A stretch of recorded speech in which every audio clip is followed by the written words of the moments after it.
আর এই মুহূর্তে নজর রাখবো একটু শিয়ালদা আদালতে বিক্ষোভ চলছে। আদালত চত্বরে কংগ্রেস বিজেপির বিক্ষোভ। বিধান ভবনে ভাঙচুরের অভিযোগে গ্রেফতার করা হয়েছে রাকেশ সিংকে।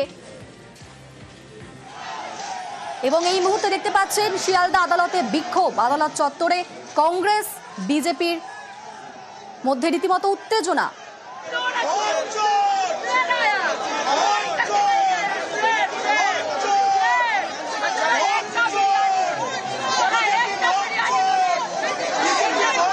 আমাদের সঙ্গে এই মুহূর্তে রয়েছেন প্রতিনিধি সুদীপ্ত।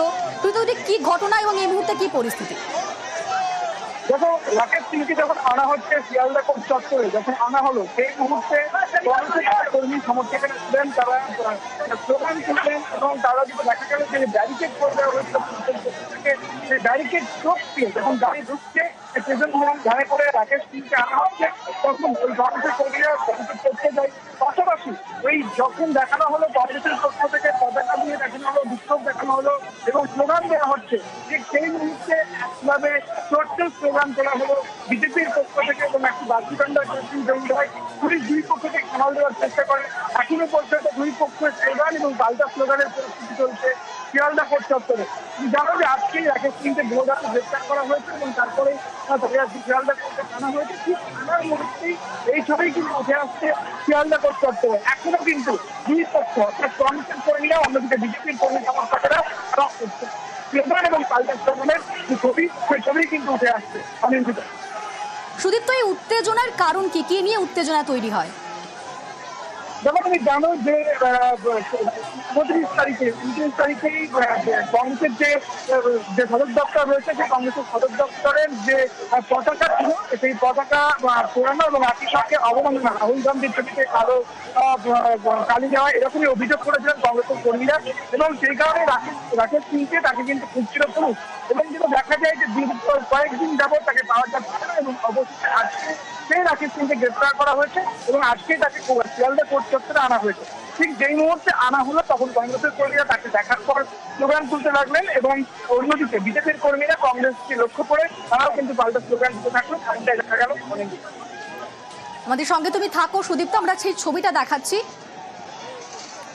গ্রেফতার করা হয় বিজেপি নেতা রাকেশ সিংকে। বিধান ভবনে ভাঙচুরের অভিযোগে গ্রেফতার করা হয়। ট্যাংরা থেকে গ্রেফতার বিজেপি নেতা রাকেশ সিংকে গ্রেফতার করেছে এন্টালি থানার পুলিশ এবং আজ ধৃতকে শিয়ালদা আদালতে পেশ। আর শিয়ালদা আদালতে পেশ করার সময় দেখা যায় রীতিমতো উত্তেজনার পরিস্থিতি। আদালত চত্বরে কংগ্রেস বিজেপি, স্লোগান পাল্টা স্লোগান কংগ্রেস এবং বিজেপির মধ্যে, সেই ছবি আপনারা এই মুহূর্তে দেখতে পাচ্ছেন। বিজেপি নেতা রাকেশ সিংকে আদালতে পেশ। রাকেশকে আদালতে পেশের সময় রীতিমতো বিক্ষোভ। কংগ্রেস বিজেপির মধ্যে রীতিমতো উত্তেজনার পরিস্থিতি। স্লোগান পাল্টা স্লোগানে উত্তেজনা তৈরি হয় শিয়ালদা আদালত চত্বরে। আমাদের সঙ্গে সুদীপ্ত রয়েছেন, প্রতিনিধি সুদীপ্ত আমাদের সঙ্গে রয়েছেন। সুদীপ্ত, এই মুহূর্তে ঠিক কি পরিস্থিতি? দেখো, বেশ কিছুক্ষণ ধরে স্লোগান এবং পাল্টা স্লোগান চলে কংগ্রেস কর্মী এবং অন্যদিকে বিজেপি কর্মীদের মধ্যে, এবং যেটা দেখা গেল প্রায় আধ ঘন্টা এইরকম এই পাল্টা স্লোগান এই পর্ব চললো এবং তারপর থেকে দেখা গেল পুরো পরিস্থিতি সামাল দেয়। এবং এখন কিন্তু দেখা যাচ্ছে বিজেপির কর্মীরা কোর্ট চত্বর থেকে সরে যায় এবং তারপরেও রাহুল গান্ধীর ছবি দেওয়া এবং প্রিয়াঙ্কা গান্ধীর ছবি দেওয়া কংগ্রেসের যে পতাকা, সেই পতাকা দেখাতে থাকে কংগ্রেস কর্মীরা। এবং এখন পরিস্থিতি সামাল দেওয়া সম্ভব হয়েছে পুলিশের পক্ষ থেকে এবং দুই পক্ষকেই দূরে সরিয়ে দেওয়া হয়েছে। কংগ্রেসের কর্মীরা দূরে সরে গিয়েছেন এবং একই সঙ্গে বিজেপির যারা কর্মী সমর্থকেরা ছিলেন তারাও কিন্তু দূরে সরে গিয়েছেন এবং রাকেশ সিংকে আনা হয়েছে আজকে আদালতে পেশ করা হবে। বেশ, ধন্যবাদ সুদীপ্ত।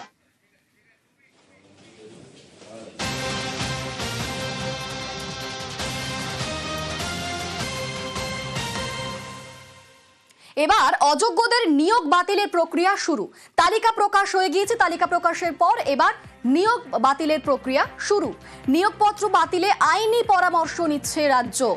আগামী সপ্তাহের মধ্যে নিয়োগপত্র বাতিলের সম্ভাবনা। আরও একবার জানিয়ে রাখি, এবার অযোগ্যদের নিয়োগ বাতিলের প্রক্রিয়া শুরু। তালিকা প্রকাশের পর এবার নিয়োগ বাতিলের প্রক্রিয়া শুরু হচ্ছে। নিয়োগপত্র বাতিলে আইনি পরামর্শ নিচ্ছে রাজ্য। আমাদের সঙ্গে সরাসরি রয়েছেন প্রতিনিধি সোমরাজ। সোমরাজ, নবান্ন সূত্রে ঠিক কি খবর পাওয়া যাচ্ছে?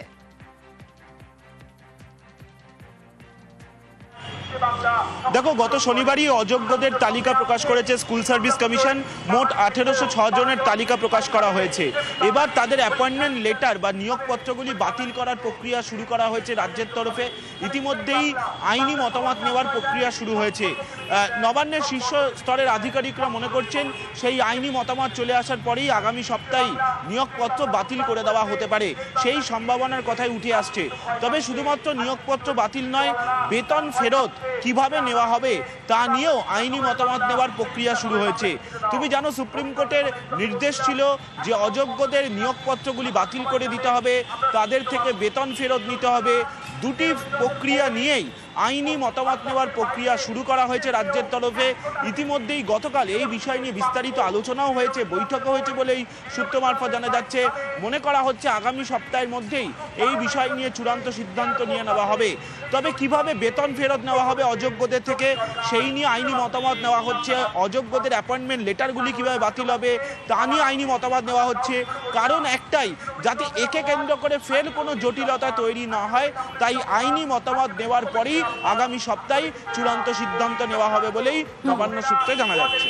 বেশ, ধন্যবাদ সোমরাজ।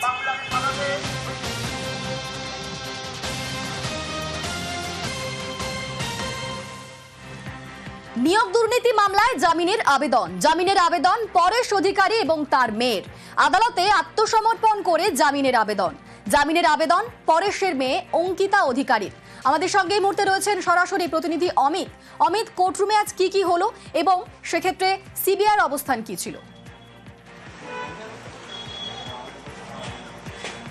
দেখো, নিয়োগ দুর্নীতি মামলা যখন সামনে আসে সেই সময় পরেশ অধিকারী অঙ্কিতা অধিকারীর মেয়ের তথ্য কিন্তু সামনে এসেছিল। রাষ্ট্রবিজ্ঞানের শিক্ষিকা হিসেবে তার নিয়োগ নিয়ে কিন্তু প্রশ্ন উঠেছিল এবং কলকাতা হাইকোর্টের নির্দেশে পরবর্তী সময়ে সিবিআই কিন্তু তদন্ত শুরু করেছিল। সেই পরেশ অধিকারীর মেয়ে এবং যেহেতু তার মেয়ের চাকরি পাইয়ে দেওয়ার যে সুপারিশ তিনি করেছেন, সেক্ষেত্রে পরেশ অধিকারী এবং তার মেয়ে অঙ্কিতা অধিকারীর নামে একাদশ দ্বাদশ শ্রেণীর শিক্ষক নিয়োগ দুর্নীতি মামলায় চার্জশিট দেওয়া হয়েছিল সিবিআই তরফে। আজকে আদালতে সামন পেয়ে তারা আদালতে আত্মসমর্পণ করেন এবং তারা জামিন পেয়ে আজকে আদালতে আবেদন করেছেন।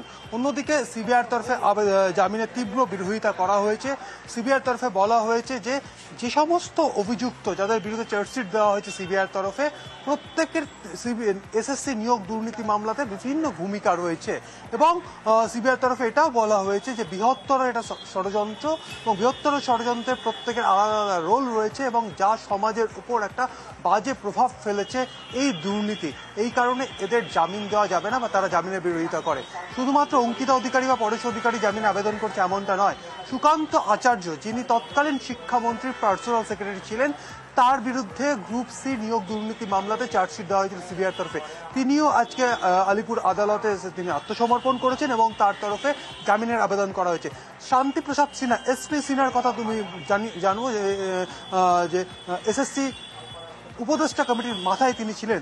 তার স্ত্রী দেবশ্রী সিনহা, তার বিরুদ্ধে একাদশ দ্বাদশ শ্রেণীর শিক্ষক নিয়োগ দুর্নীতি মামলাতে তার বিরুদ্ধে চার্জশিট দেওয়া হয়েছে সিবিআইয়ের তরফে। আজকে এসপি সিনহার স্ত্রী তিনিও আজকে আদালতে হাজিরা দেন এবং আদালতে হাজিরা দিয়ে তিনিও জামিন আবেদন করেন। অন্যদিকে তৎকালীন শিক্ষামন্ত্রী পার্থ চট্টোপাধ্যায় গ্রুপ সি নিয়োগ দুর্নীতি মামলাতে সুপ্রিম কোর্ট থেকে তিনি জামিন পেলেও অন্য দুই মামলা নবম ও দশম শ্রেণী এবং একাদশ দ্বাদশ শ্রেণীর শিক্ষক নিয়োগ দুর্নীতি মামলাতে যার বিরুদ্ধে সিবিআই চার্জশিট দিয়েছে, যাকে অভিযুক্ত দেখানো হয়েছে, তিনিও তার আইনজীবী মারফত আজকে আদালতের কাছে জামিনের আবেদন করেছে। এই মুহূর্তে শুনানি শেষ হয়েছে, তবে অর্ডার এখনো রিজার্ভ রয়েছে। এখন দেখার আদালত কাদের জামিন মঞ্জুর করছে এবং কাদের জামিন রিজেক্ট করছে বা সেদিকেই নজর থাকবে আমাদের। ধন্যবাদ অমিত।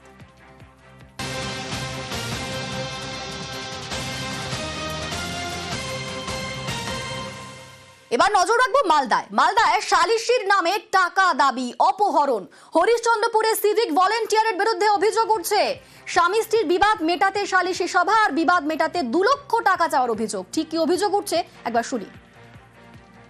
ভাইকে নিয়ে যে কিডনিক বিক্রি করে দেবে বলেছিল আর 2 লাখ টাকার চাপও দিয়েছিল। যাই হোক, তারিকুল মেম্বার, তারপর তারিকুল মেম্বার আমাকে রেলগেটের ধার থেকে আমাকে ফোন করে আর বলে যে তুই যদি কেস না উঠাস তাহলে তোর বড় ক্ষতি হবে। কারণ অপহরণের যেটা অভিযোগ করেছিলেন এই কারণেই আজকে আগুন লাগিয়ে দিয়েছে মনে করছেন? হ্যাঁ, দোকানের আশায় আমার 4টা বাচ্চা আছে, আমি বাচ্চাকে কিভাবে পড়াশোনা করাবো, কিভাবে খাওয়াবো।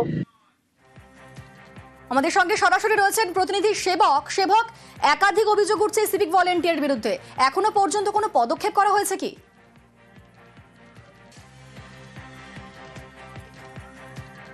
দেখো, এখনো পর্যন্ত পুলিশ যেটা জানিয়েছে যে এই ঘটনায় যা অভিযোগ রয়েছে তা খতিয়ে দেখা হচ্ছে, এবং সেক্ষেত্রে মূল যে অভিযোগ যে বাড়িঘর বা দোকানে আগুন জ্বালিয়ে দেওয়া, এই ঘটনায় যদি সিভিক ভলেন্টিয়ারের কোনো রকম যোগসাজশ পাওয়া যায় সেক্ষেত্রে আইনগত পদক্ষেপ নেওয়া হবে, এমনটাই পুলিশ জানিয়েছে।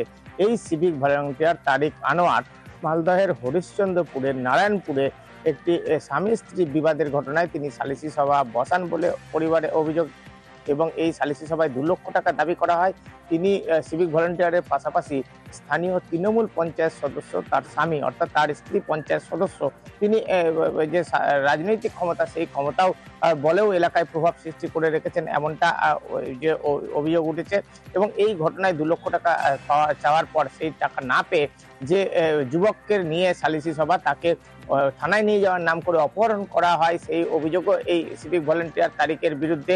শুধু তাই নয়, পুলিশ তাকে উদ্ধার করে নিয়ে আসার পর অভিযোগপত্র থেকে তার নাম তুলে দিতে হবে এমনটাই দাবি করা হচ্ছিল, এমনটাই হুমকি দেওয়া হচ্ছিল এই পরিবারকে, কিন্তু তারা নাম সরাননি। এরপরেই তাদেরকে বলা হয়েছিল পরিবারে ক্ষতি নেমে আসবে ভয়াবহ। এরপরেই আগুনে পুড়ে যাওয়া দোকান, এতেই মনে করা হচ্ছে যে তারিক আনোয়ারের কোনো যোগসাজশ থাকতে পারে এই অগ্নিকাণ্ডের সঙ্গে, এমনটাই বলছেন এই পরিবার।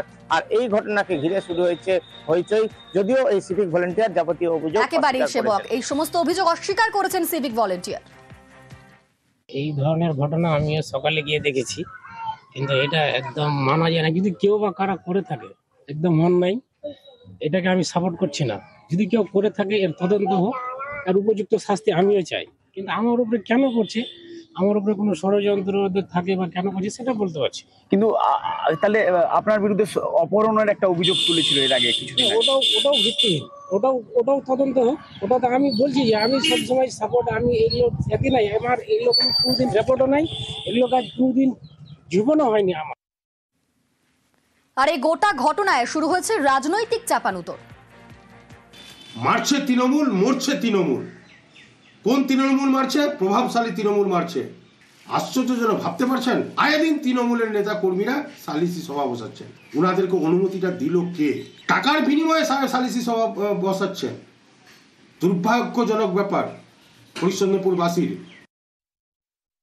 কি হয়েছে এটা রাজনৈতিকভাবে জানা সবার পক্ষে সম্ভব নয়। করবে, আমরা তো প্রথম থেকে দলের স্ট্যান্ড পরিষ্কার। আইন যেখানে যে ভঙ্গ করবে সে যে দলেরই হোক না, পুলিশ ব্যবস্থা নেবে, এটা আমাদের পরিষ্কার।